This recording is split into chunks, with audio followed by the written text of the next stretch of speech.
On Friday, U.S. stocks declined significantly, with the Dow falling 460 points, or 1.8% after dismal economic data from the U.S. and Germany manufacturing raised concerns about Europe's most important economy. The S&P 500 closed down 1.9%, the Nasdaq plunged 2.5%, and it was the worst performance for all three major indexes since early January. For the week, the Dow, S&P 500, and Nasdaq finished modestly lower.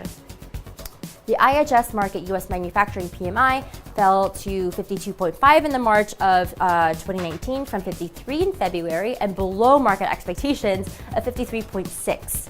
The reading pointed to the lowest expansion in factory activity since June of 2017. The expansion of production volumes was only modest and the least marked since June of 2016. New orders increased at the weakest rate for just under 2 years in March.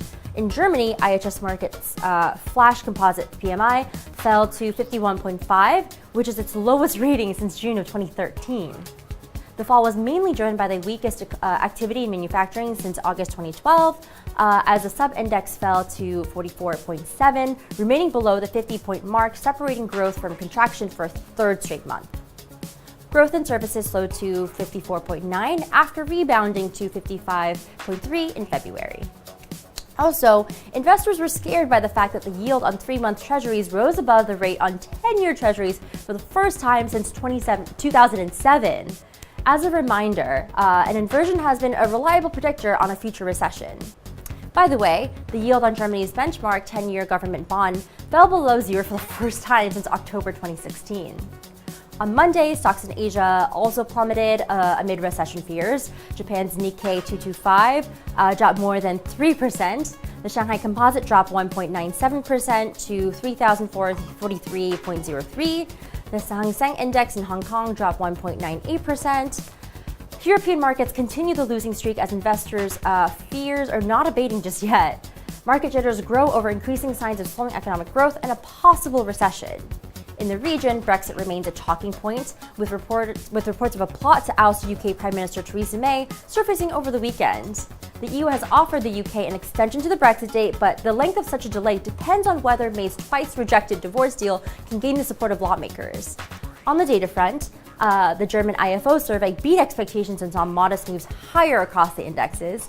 The headline business climate index came in at 99.6 in March and stronger than last month's 98.5 and surpassed the consensus estimates, pointing to 98.7.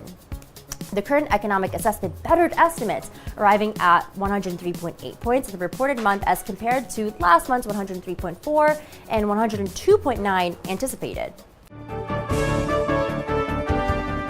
The euro-US dollar extended losses on Friday and turned negative in the weekly charts as a result. The move was largely due to risk aversion that fueled safe haven dollar demand and put the downside pressure on the highly yielding common currency.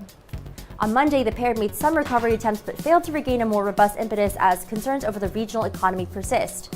Meanwhile, the ECB Governing Council member Benoit Coyer said that the central bank is not at the limit of what it can do yet on monetary policy, while another ECB official, Ardo Hansen, suggested that the Eurozone economic slowdown may continue in the medium term and that QE could be restarted in the event of a major shock.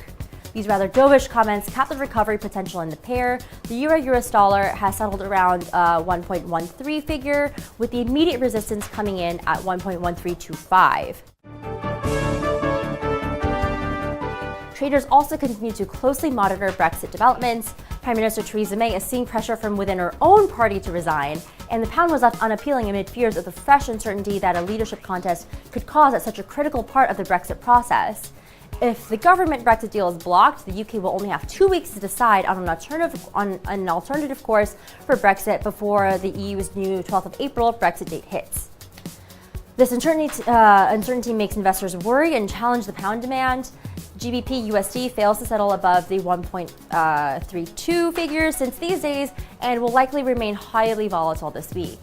As for commodities, crude oil prices are trading mostly in a negative manner, with Brent failing to recover above the $67 figure on Monday, as oil traders are also concerned about the risk of a sharp economic slowdown, which is outweighing supply disruptions from OPEC's production cutbacks and from U.S. sanctions on Iran and Venezuela.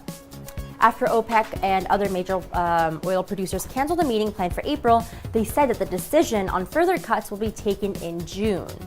Until then, the producers will maintain their coordinated efforts with a view to stabilizing oil markets. However, the threat of a recession has reemerged, and the short-term outlook for Brent remains negative after the dovish remarks by the U.S. Federal Reserve send 10-year Treasury yields to the lowest since early 2018. Gold prices extended gains on Monday, clinging to the levels not far from the March highs, registered on Thursday around $1,320. The short-term technical outlook for the bullion has improved since the prices recovered above the $1,300 level. The economic concerns spurred safe haven demand for the yellow metal. However, gold's upside potential lacks conviction despite weaknesses in the dollar and yields. Besides, the greenback looks relatively stable despite concerns over a possible recession in the United States, which could prevent the precious metal from a more sustainable rally. And that is all for today. Thank you so much for watching, and please click subscribe to always be in touch with the latest market news.